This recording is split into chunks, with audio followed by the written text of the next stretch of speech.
Welcome to Empowered by Iron, a podcast for female strength athletes by female strength athletes. We are your hosts, Kristen Lander from Fiercely Fueled Nutrition Coaching and Mary Morton, PhD student. Hey guys! So this week we're going to cover a topic that we reached out to all you on Instagram and you responded, and so now we're doing our part. We had one of you guys request us talk about some tips and tricks to get over sticking points, both mental and physical, in your lift. So maybe a certain number is intimidating you, maybe you just can't seem to snatch what you used to do or squat or whatever. Today we're going to talk about that, and we're going to try to break it down for you into physical, mental, and even a little bit of nutrition. So we're going to talk about physical first. So if there's a physical sticking point in a lift, say you're at a plateau, like you cannot get past a certain number no matter what you try, or you have a literal sticking point in a lift where you get stuck. You're stuck in the bottom of a squat. You get stuck halfway up on your bench.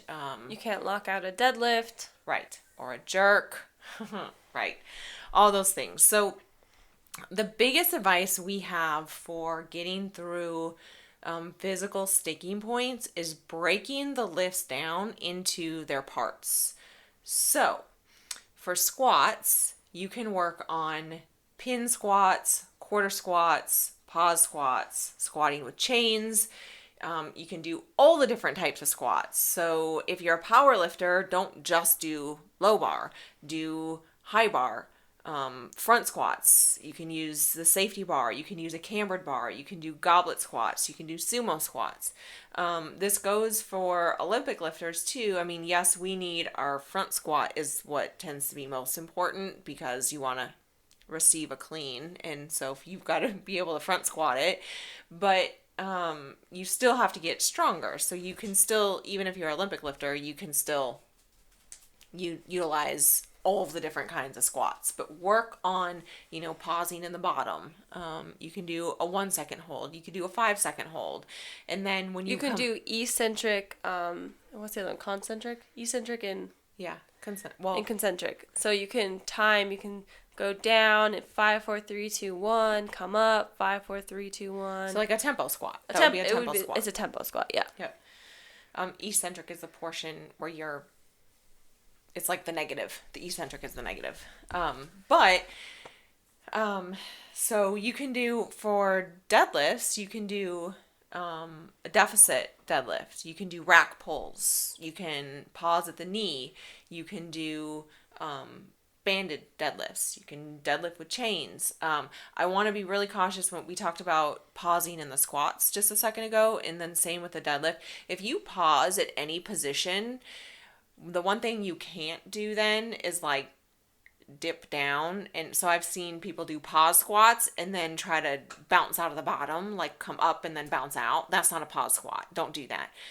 Same thing with a deadlift. If you're pausing at the knee, don't go back down a little bit and then pull it up. Yeah, you better not be bouncing when you're deadlifting. Right. Pull that bar straight up. So typically what I have my clients do if they have sticking points in the deadlift, I make them pause at the knee.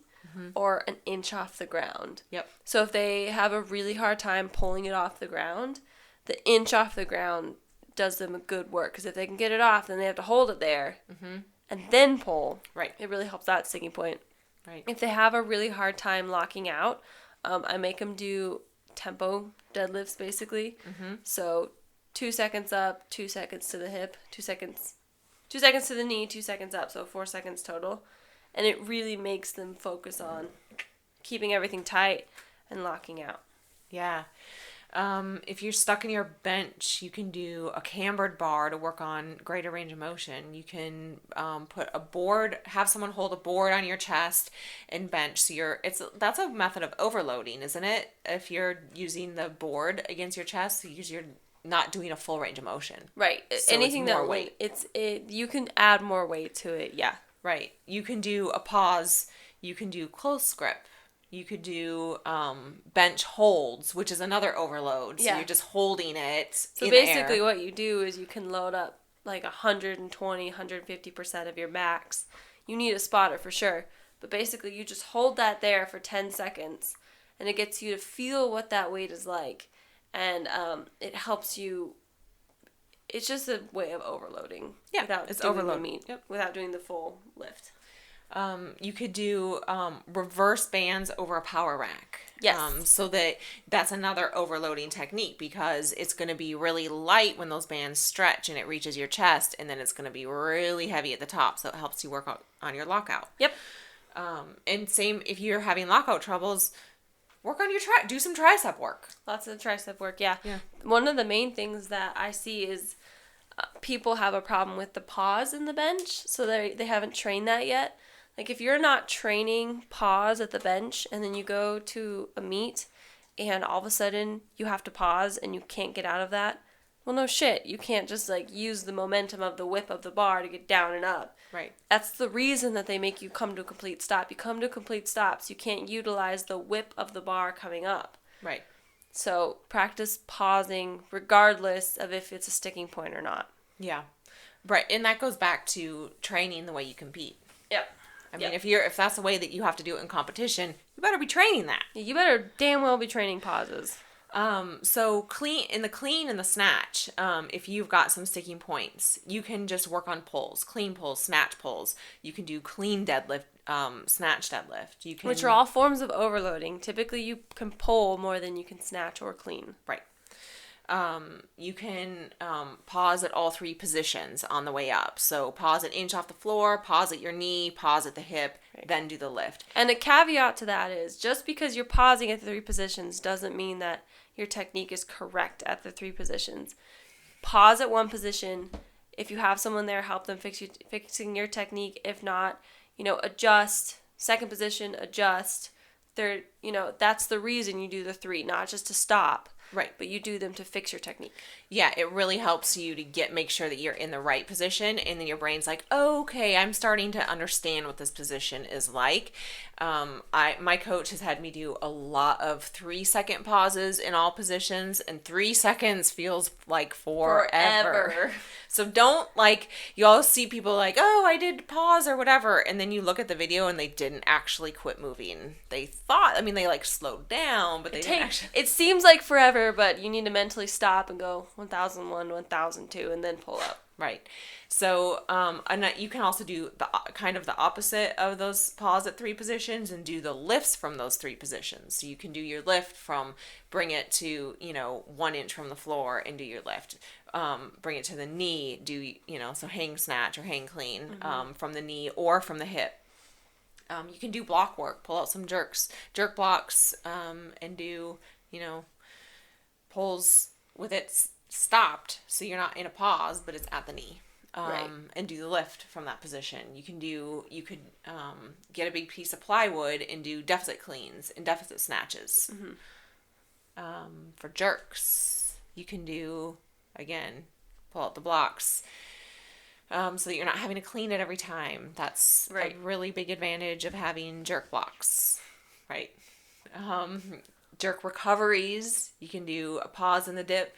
You can do overload dip drives. You need jerk blocks for that. Yeah, so basically you load the bar like you would a jerk, and you dip and drive like you would a jerk, but instead of catching the jerk, you just let the bar fall on the jerk blocks. But it's a way of getting you used to really heavy weights and an overloading technique. Right, and work on that dip and drive. Right. Yep. The other thing that we don't mention with the Olympic lifts is something you have to work on is speed. Yep. Like, if you are missing your snatches because you can't get under the bar, you need to work on speed. You need to get the fuck under the bar. Right. Get under that as fast as you can. Right. And the other thing is make sure you're using your legs. Oh, yeah. Kristen learned that this week. Last week. No, I learned it a long time ago, but then I was out of lifting for a while, and make sure you're using all your body parts that you need to. Do you guys know that when you pull something from the floor, if you actually use your legs and push your legs into the platform, it's so much easier? Imagine that. Yeah. We got a national champion right here. Also, in your jerks, if you're having trouble just with your overhead stability, you can do like stability press, where you can take a barbell and put some bands on it and hang some kettlebells. And so as you do presses with it, it's a little bit unstable and unsteady and moving around on you. Do you remember that time we were at the gym and I was like, I'm going to do overhead carries like this, and it was the most hysterical thing in the You whole were the world. wobbliest tree I've ever seen in my life. I was like, oh, maybe I need to work on this. It was ridiculous. So we'll just stick with the stability press for now. But you can do overhead carries too, are huge. I'm a huge fan of those. You can do dumbbell overhead carries, barbell, kettlebell, bottoms up kettlebell. You can do single arm, double arm. You can do one arm overhead and one arm, in like a farmer's carrier. There's a million different ways that you can do it. You guys can, I know we went through these all really fast because you can Google any one of them and you will find, I don't know, at least a dozen videos. I'll put all this in the show notes too. So if you're not sure what's what, you can look in the show notes and look it up, all the exercises we've written in. Right.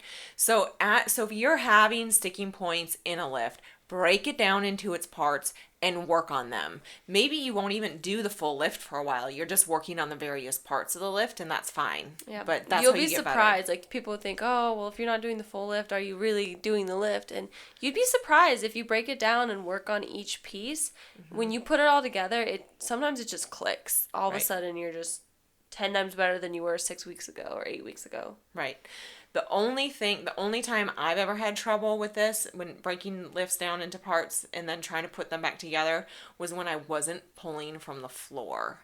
That became a problem for me. So I always recommend still, if you're working on, if you're doing block work or whatever, if it's a snatch or a clean or a deadlift, if you're working on the parts of it and you're not pulling from the floor, I lose the strength from the floor really quickly, I've learned. So for me, I have to at least have some accessory work where I'm pulling things from the floor then, or things get really messed up.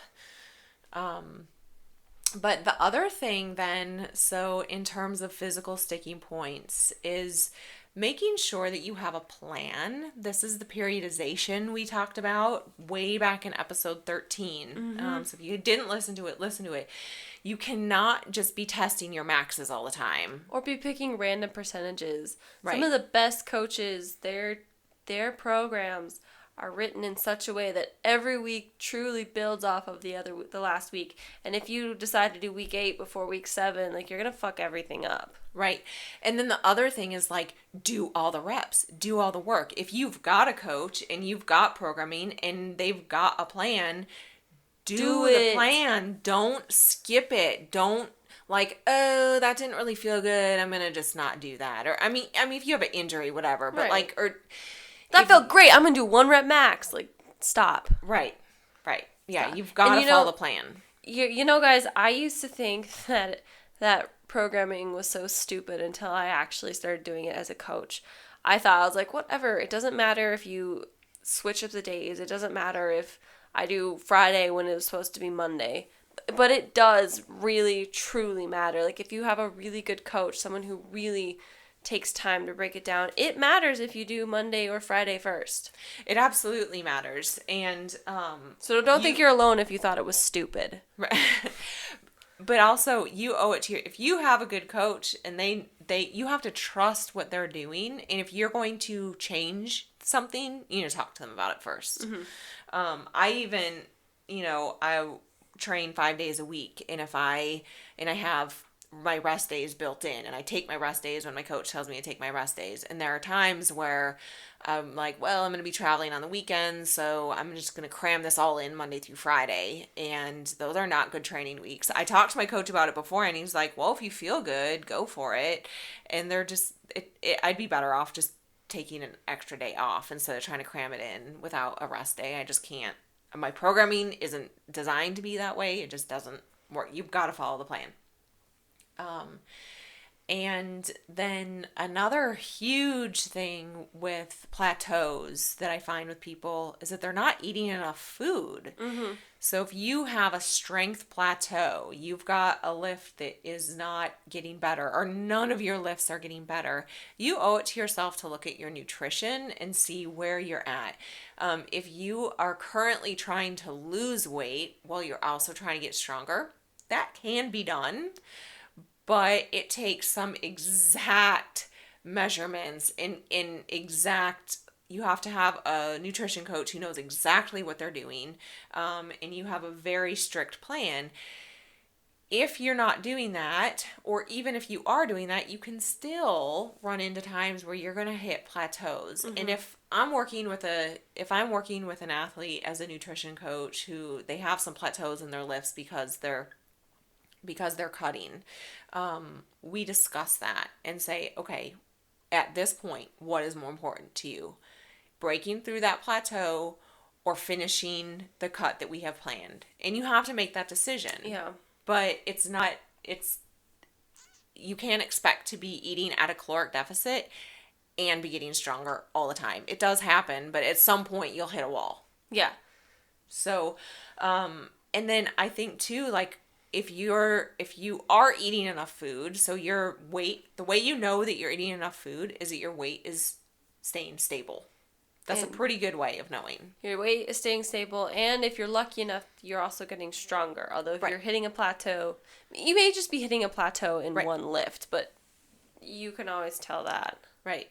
I think, though, if you feel like everything's kind of stuck, do a massing cycle. So we're going to have you be eating at a caloric excess. You're going to be eating more food than what you need, and you're going to get stronger. You might put on a little bit of body fat, but then you can cut that off. It's not that big of a deal, or just keep it. Who cares? But do a massing cycle. Get a lot of calories in your body. Build some muscle. That's a huge way to break through a plateau. Mm-hmm. So those are really the physical methods of breaking through a plateau. But there's a whole lot of mental stuff that occurs in lifting. Yeah, I feel like a lot of it is mental, especially like, when you get your first set of 45s on each side of the bar, that can be a mental plateau, or it's a certain number you just had in your head. You're like, oh, God, I would love to get that. Right. I know for me, it's always been like a number. Like, I'm like, oh, shit, 2 plates on squats? Okay. I don't know if I can do that. When in all reality, I'm physically capable enough to do that, but mentally I'm just not there. In your head, you see that and you're like, ooh, that's a lot of weight. And it scares you, and then it's a lot of weight. And then it's going to be a lot of weight. If you think it's going to be hard, it's going to be hard. I know a lot of people coming from the CrossFit world where, we didn't snatch or clean and jerk all that often, and then it's like we knew the number at which everything fell apart. It's like once I get 123 pounds on the bar, 125 pounds on the bar, it falls apart. I can't do it. And it's going to fall apart because you mentally can't do it. Right. So there's a few ways of getting around that. And one is like, just don't overthink your lifts. And I think this occurs in weightlifting a little bit more than powerlifting, because our movements are so technical. They're so technique heavy that it's really easy to like be in your bottom position and think, okay, I have to pull the bar back, and I have to make sure that I stay over the bar, and I have to make sure that I get it to my hip. And like, you think about things too much that you can't do it. Mm-hmm. Like, you can't be thinking of 10 things while you're trying to lift. So don't overthink your lifts.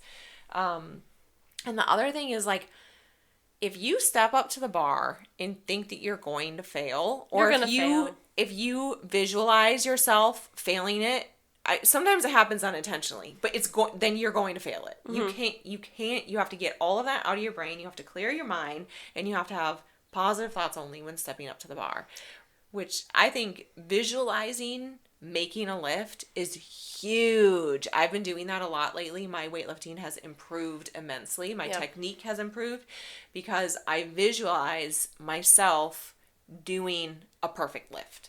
Right. I think it has a lot to do with the neuroscience behind it, like you can tell yourself cues as you're pulling, but the lifts happen so fast that there's hardly enough time for you to think. But if you visualize it, if you can see yourself pulling the bar off the floor, if you can see yourself pulling the bar into your hips, if you can see yourself fully extended and dropping under the bar, all of a sudden your brain is going to mimic that with your own muscles. Right. I don't know how it works yet. I might figure that out. I was like, isn't your PhD in neuroscience? Yeah. You got to study that for us, Mary. Tell us how it works. I'll work on it. But it's so your brain then can mimic what you thought without you having... And plus, like, if you don't visualize it, then you don't think it's going to happen. Right. Yep. Which you probably won't. You have to believe in yourself. You have to believe in yourself every second that you're in the gym. You are your own cheerleader. You're your number one cheerleader. Right. So there's another thing that happens with people, though, is that they let fear kind of come in. So once they get a certain weight on the bar, they're scared. Sometimes they're afraid of injury or like, maybe I can't do this. And I think that comes to like, you have to believe that you can do it.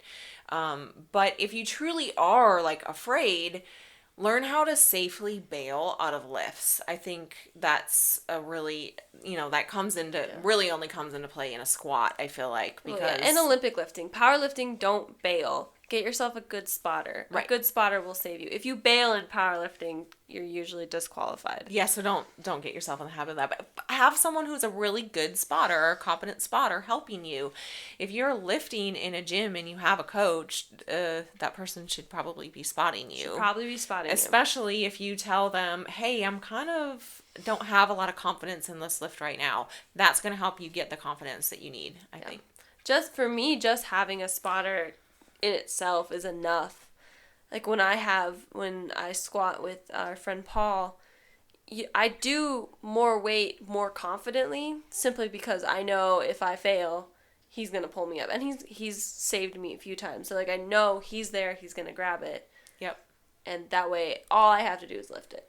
Right. I'm not worried about failing, I'm just worried about lifting because he's got the failing part.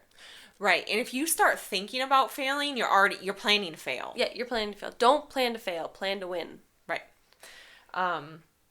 One thing that I think that I've seen work for people in the past, and Mary and I have talked about this, and it definitely doesn't work for Mary. It does work for me. I can confuse myself. Surprise. So if you're scared of a certain weight, don't really think about the weights that are on the bar. So put some weight on the bar and say you're doing a squat. Put some weights on the bar and squat it. Okay, how'd that feel? Good. I'm going to add 10 pounds to each side. And keep doing that and lose track of the number that's on there. I can do that really easily, especially if I've got kilo plates on there. I have no idea. I don't kilo very well. I don't know. And so you have to start to learn to go by feel. And you can start to get bigger and bigger weights that you were kind of afraid of, but you don't really know what's on the bar. You're just going to get under it and do it. And I think that builds a lot of confidence because when you get to the end and you add it up, like, holy shit, I just PR'd. Yeah. I think that for me, because I currently lift in pounds and I compete in kilos, I think that helps a lot. Like going up to the bar and being like, those are red. Okay. And then you just lift it but when I'm at my gym, I'm like, okay, that's a 25, 45, the bar. So that's going to be XYZ, you know? Right. When I go into competition, I'm like, oh my God, they put white ones on there too. All right, shit, I'm going to lift that over my head. You know, You don't think about it. Right. Yep. And I do think that that's huge, is just not thinking about it, just going out there and doing what you know you need to do. But one other thing that I think is really good practice to get in the habit of is journaling about your training sessions. I know you do that. Your coach has you do that. I found a video a while ago on YouTube, and I cannot for the life of me find it. I would really like to give this person credit for coming up with this or putting it out there. I think she was a British masters weightlifter, and if you guys know who I'm talking about, please send me her info because I would like to give her the credit for this. She had worked with like a mental performance coach, and she every day after a training session wrote down 3 things. She wrote down, what did I do well? What did I do different? What would I do differently? And then what gave me confidence? And then at the end of the week, she would write down, why am I better this week than I was last week? And I think that those things, doing some variation of really evaluating your training, what went well, what were you confident about, what weren't you confident about, why, evaluating that stuff, I think can really, really help you. And that's part of the whole visualization process. You're giving it a little bit more energy. You're really getting into your brain and figuring out, especially if it's a mental sticking point, how can I get past this? So that's it. I had Some mental mental thing to hacks. say about that. What did I have to say? About journaling. Ah, man, it was really good, too. Apparently not that good. The other thing is, it's okay to take a break. Like, Yes. you know, sometimes when I was in high school or middle school or even college, I'd be working so late on homework or a project or whatever, or a chemistry problem, and for the freaking life of me, I could not figure it out, and I would pound my head, and almost to tears, I couldn't get it. And then I'd finally give up, and I'd go to sleep, and I'd wake up the next morning and look at it and be like, oh, silly old chap, and I'd be able to figure it out right then because I took a step back. And the same thing, I remember what I was going to say. Lifting is an experiment. Everything is a big experiment. So, like, you go in every day. If you don't go in every day with a plan, you don't go in with a protocol, just like you would an experiment. You don't know how it's going to turn out. You don't know if that day was better than the day before. If you go in and you realize you had a shitty attitude and you lifted shitty, well, you won't know that unless you write it down. So lifting is just a huge experiment. And it's also okay to take a break from an experiment. Sometimes you're pounding your head against the wall so much and you take a step back and realize that there's a door to the right. Just stop pounding your head against the wall. Yeah, I totally agree with the taking a break. Sometimes if you have like one lift in particular that's just, it's freaking you out, you're afraid of it, or you are really frustrated with it, step away from it. Just maybe don't do the lift for a while. Yeah, don't do the full lift. Just do maybe some of the variations we talked about. But, like, don't force yourself to do something that you're insanely afraid of.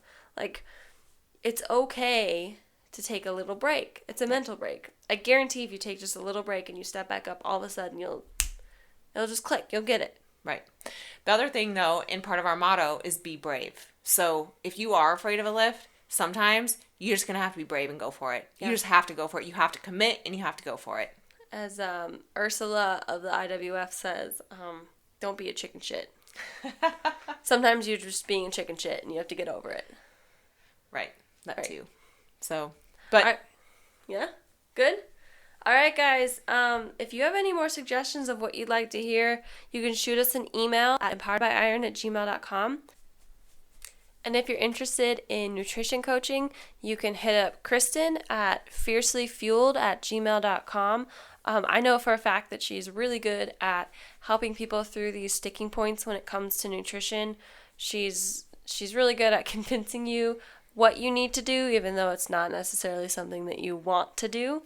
And if you're interested in coaching, you can reach me at barebonestraining@gmail.com. Yeah, and if you have any questions, you can hit us up on any of our Instagrams, emails, or whatever. And if you have any other suggestions, like I said, don't be afraid to shout out and let us know. All right, guys, we'll see you next week or talk to you next week. See ya.